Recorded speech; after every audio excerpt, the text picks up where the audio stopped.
Bueno, muy bien.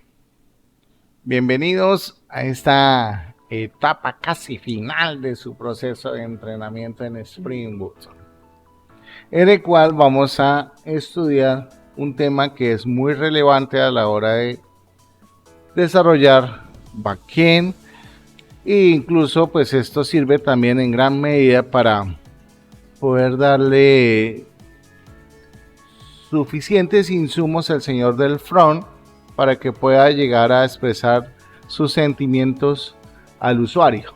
¿Okay?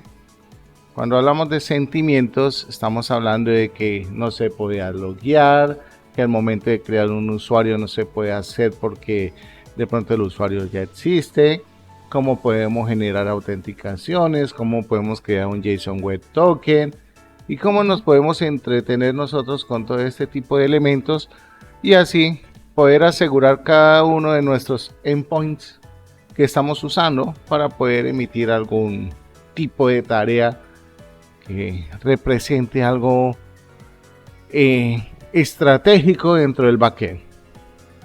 Es importante también tener muy claro la definición de buenas políticas de seguridad, porque unas buenas políticas no es coger y echarle candado a todas las puertas sino dejar que nadie entre, ¿no? Nosotros también debemos garantizar que nuestro backend permita el acceso anónimo a cierta información que obviamente no puede ser una información crucial dentro de nuestra base de datos, ya que si las políticas hacen una restricción a ciertas cosas, pues las tendremos que implementar. Vamos a ver un poquito de carreta, vamos a leer un poquito de este contenido que me dediqué como a obtener. Esta información es información tomada de diversas fuentes. Al final se trata de hacer como una recopilación de lo más interesante de esos conceptos. Obviamente hay conceptos que son muy técnicos, hay conceptos que definitivamente es como la rueda, ¿para qué se pone uno a reinventarla si ya está? ¿Ok? Y eso es importante que ustedes también lo tengan muy presente.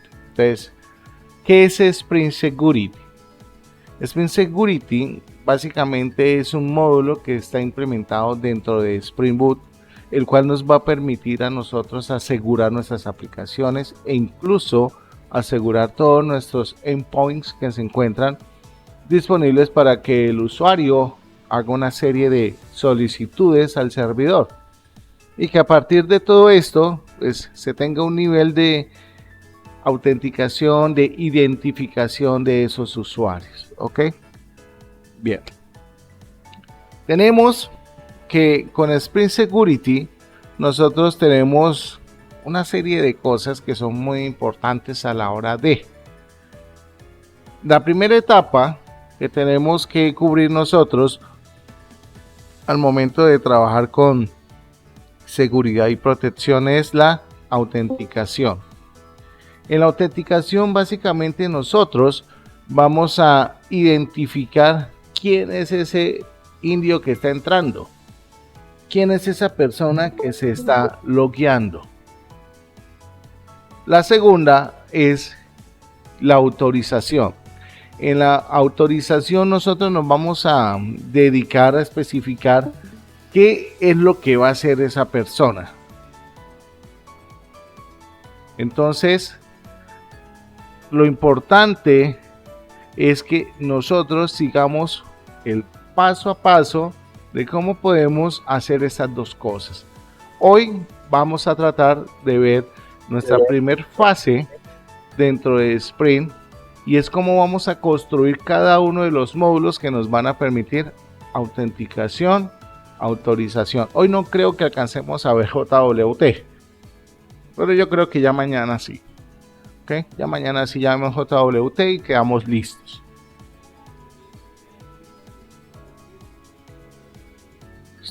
Ustedes pueden crear los permisos que son los filter chain.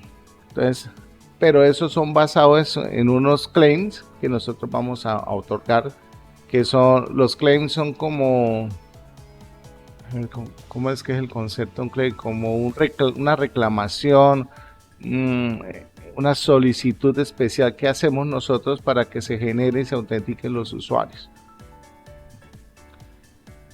Tenemos unos componentes principales dentro de la arquitectura de Spring Security.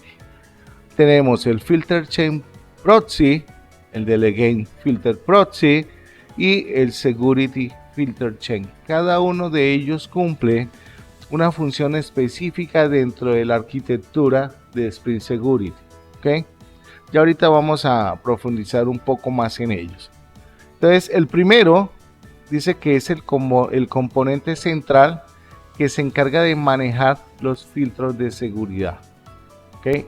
Esos filtros de seguridad son esas reglas que nosotros vamos a colocar para que digamos que de una manera u otra Spring Security se encargue de hacer como ese barrido de qué es lo que ese usuario está autorizado a llegar a hacer dentro de nuestro backend. El Delegate dice actúa como un delegado de filtro definido dentro del contexto, integrando los filtros de seguridad. Quiere decir que este señor se encarga de tomar todos estos Filter Chain Proxy y se encarga de implementarlos como tal.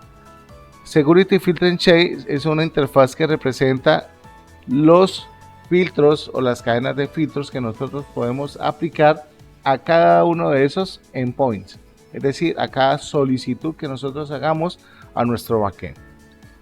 Tenemos dentro de ese esquema, vamos a entender algo muy importante, que nosotros podemos tener aplicaciones stateful y stateless. Cada una de ellas tiene una característica específica al momento de nosotros desarrollar. Las stateful son esas aplicaciones en las cuales nosotros indicamos que el servidor se encargue de almacenar información del usuario. Cuando estamos hablando de que se encargue de guardar información del usuario, estamos haciendo referencia a que se crean sesiones de autenticación o cookies de autenticación. Digamos que ese tipo de aplicaciones son las menos favorables porque su rendimiento es muy costoso. O sea, el rendimiento al final se va a traducir en algo muy bajo porque todo se lo estamos dejando al lado del servidor y estamos ocupando recursos. Estamos hablando también de aplicaciones stateless, que son las que nosotros nos vamos a dedicar a aprender, que son esas aplicaciones las cuales utilizamos un recurso como tokens, en este caso JSON Web Token, para poder implementar autenticación. Quiere decir que el servidor no le va a importar almacenar absolutamente nada. Es decir, que toda la información del usuario va a quedar del lado del usuario. ¿Okay? Es por eso que normalmente los tokens tienen un tiempo de vida. Y cada vez que el usuario rompe ese tiempo de vida, el token se elimina o se vence. Y ahí es cuando el usuario tiene que volver a autenticarse o renovar el token para que quede nuevamente funcional. Tenemos por acá la arquitectura de Spring Security. Por acá yo les coloqué un enlace referente a dicha arquitectura donde vamos a ver algunos elementos que son muy importantes. Tenemos como primera medida el cliente y a continuación tenemos los filtros. Cuando hablamos de un filter chain estamos hablando de una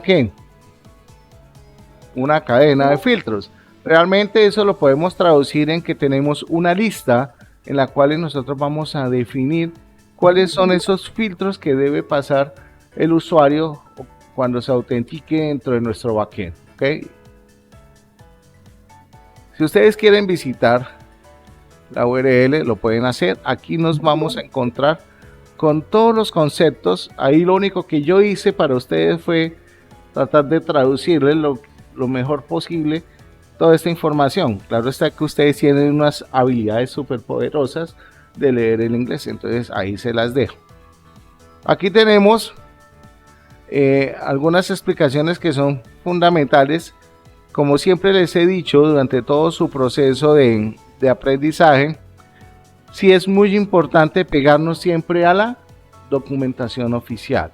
La documentación oficial es aquella que nos va a permitir a nosotros poder estar al tanto de todo lo referente a qué cambios se han hecho.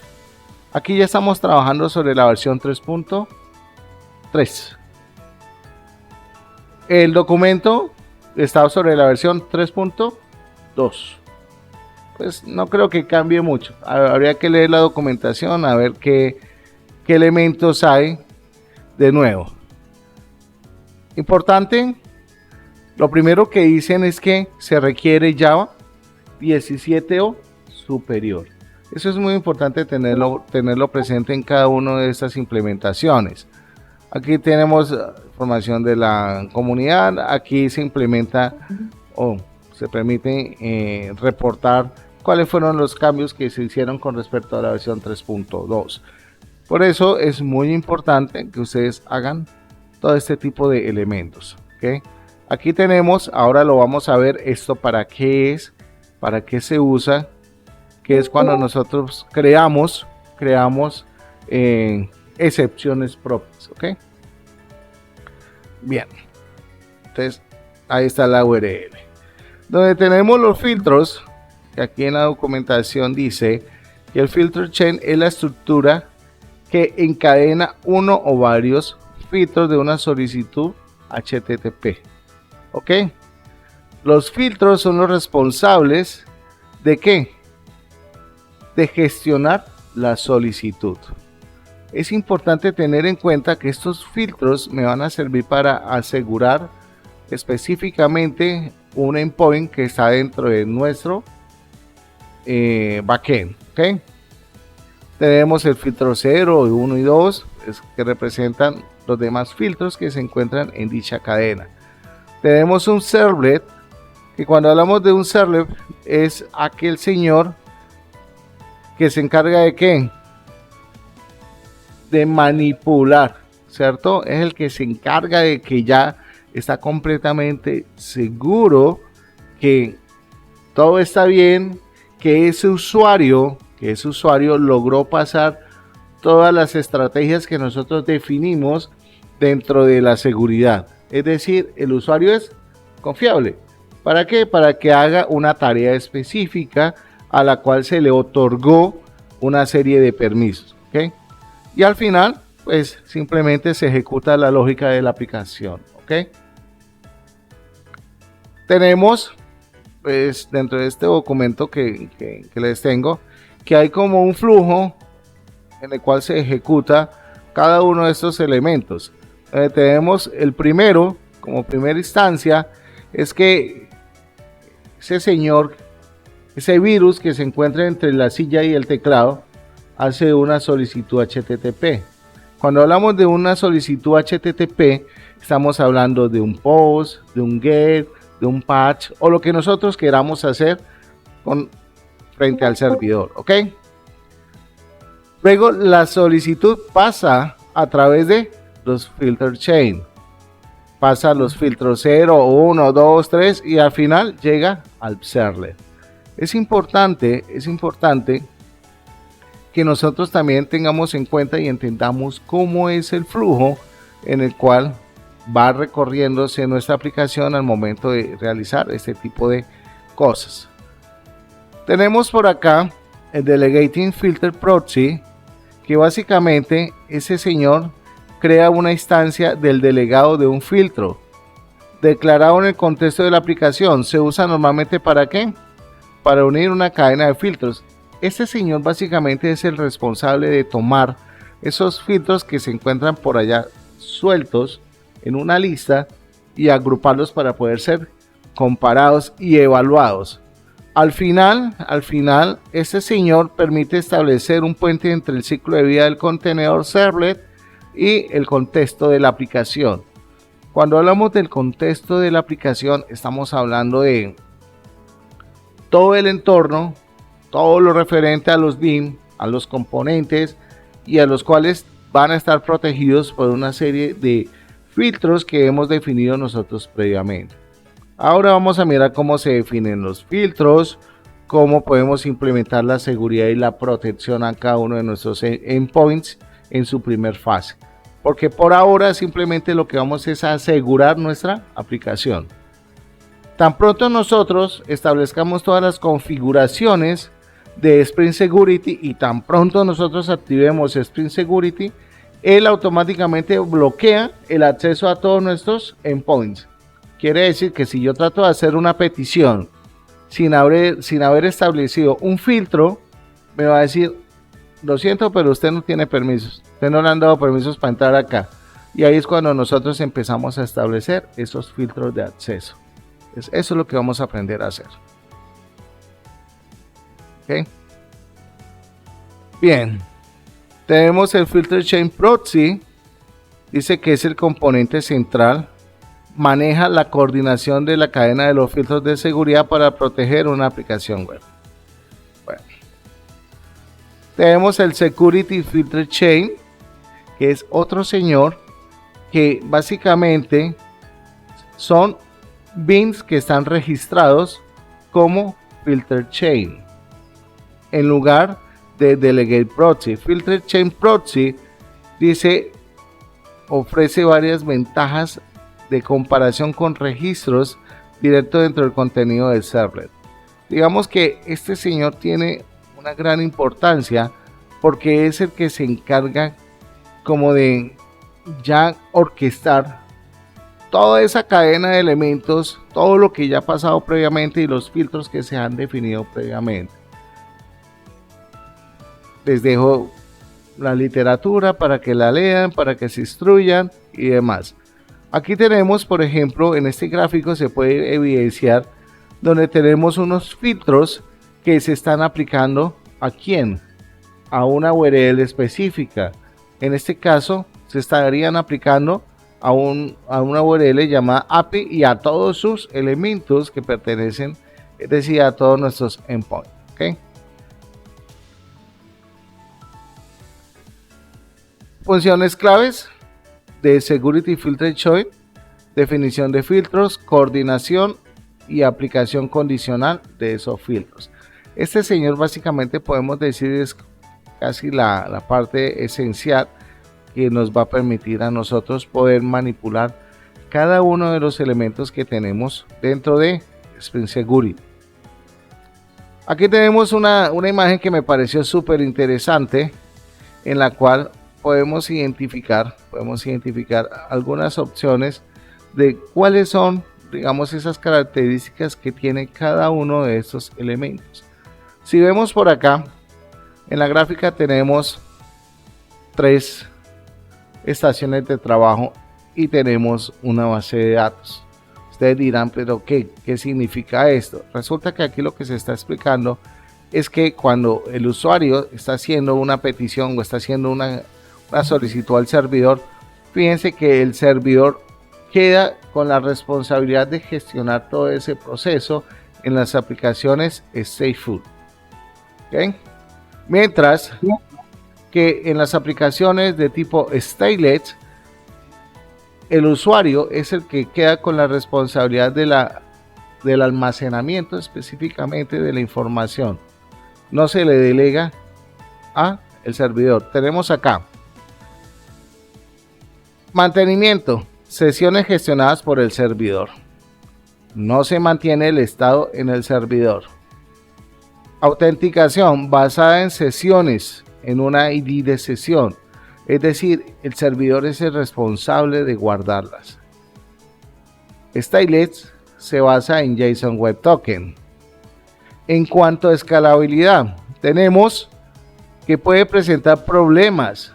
Es decir, este tipo de aplicaciones no son muy escalables que digamos. Quiere decir, ¿cómo así que escalables?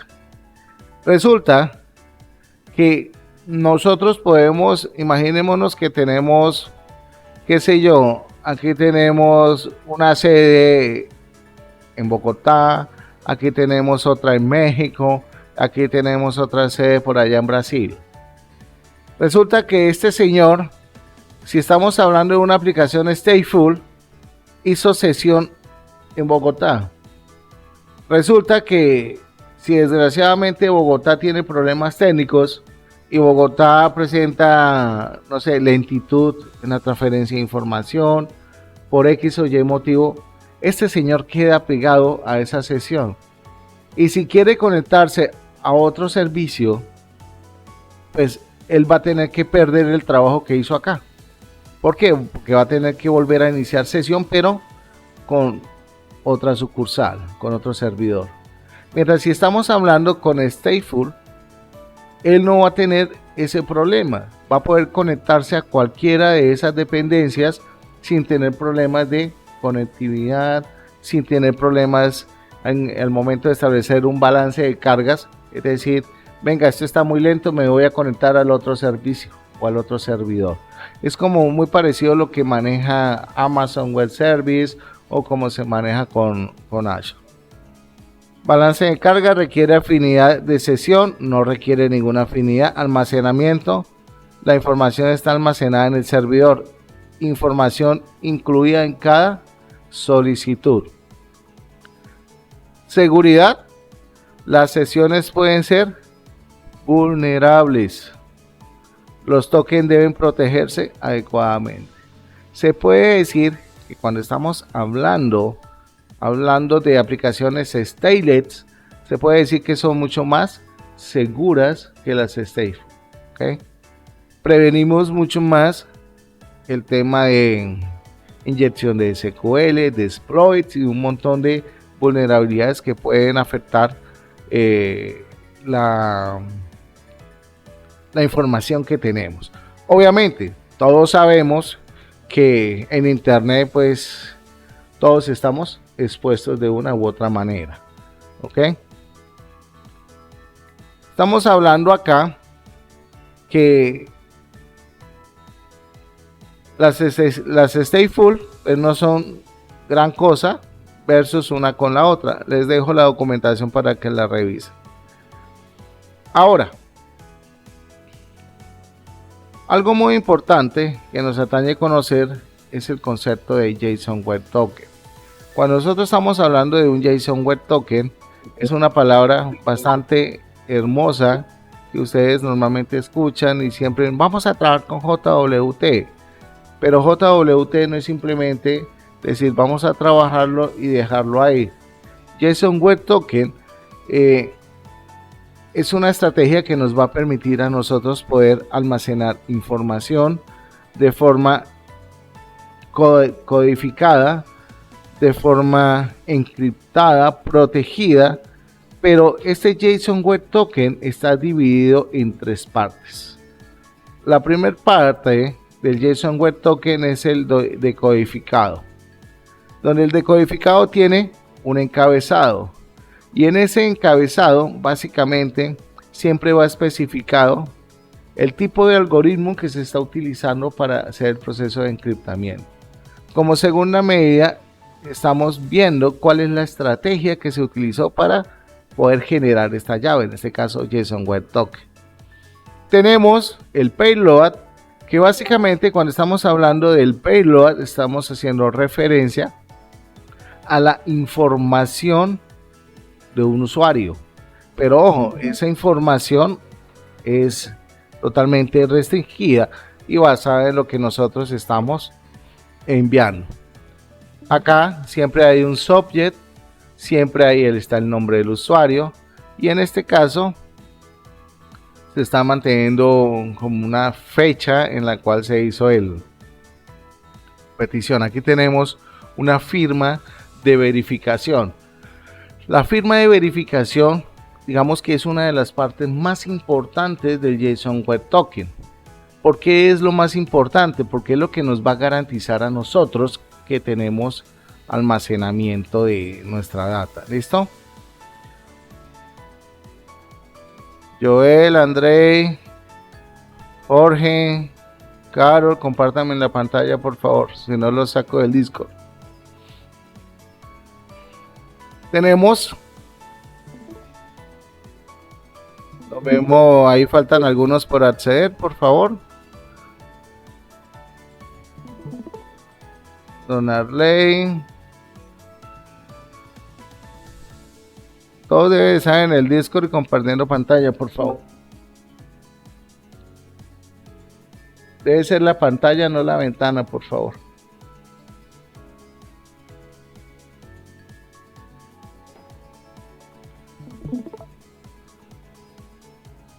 Bien, vamos a iniciar con un pequeño ejercicio en el cual vamos a construir una aplicación la cual le vamos a implementar todo lo referente a Spring Security. Ustedes verán si crean una aplicación nueva o van a trabajar sobre la que ya tiene. En este caso, yo ya tengo consignado aquí unos elementos que vamos a ir revisando poco a poco. Lo primero y esencial dentro de una aplicación es empezar a construir su estructura. Cuando estamos hablando de construir su estructura, es definir nuestras entidades, definir la configuración en cada uno de los elementos que tenemos o vamos a tener disponibles nosotros para poder trabajar.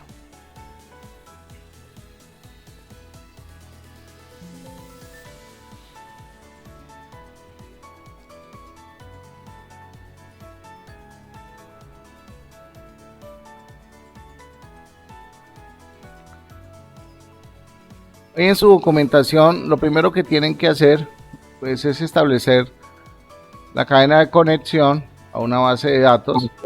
Por favor, vamos a hacer esto dentro de su archivo de Properties en su aplicación.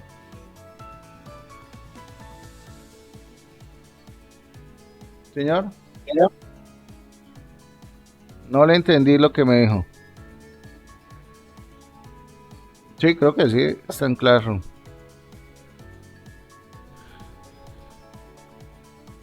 Aquí yo les dejo un proyecto base, digamos que no se lo recomiendo porque está casi todo listo.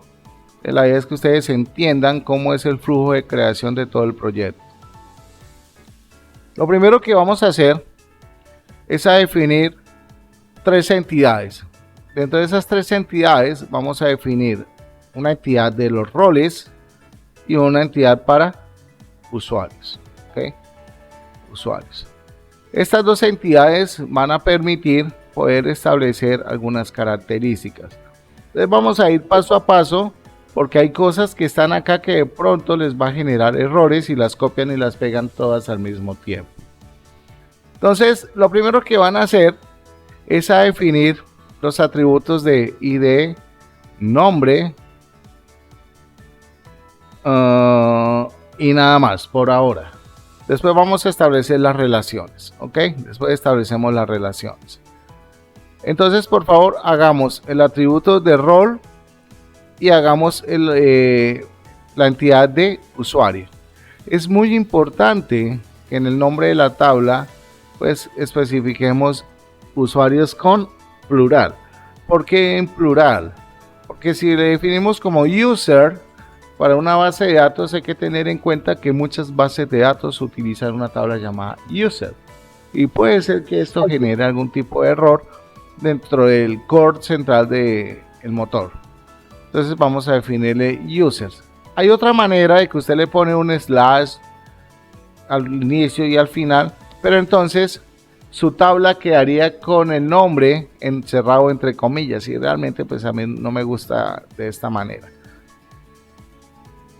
Van a definir dentro de usuarios estos elementos. El ID, el nombre de usuario, la contraseña. ¿Ok?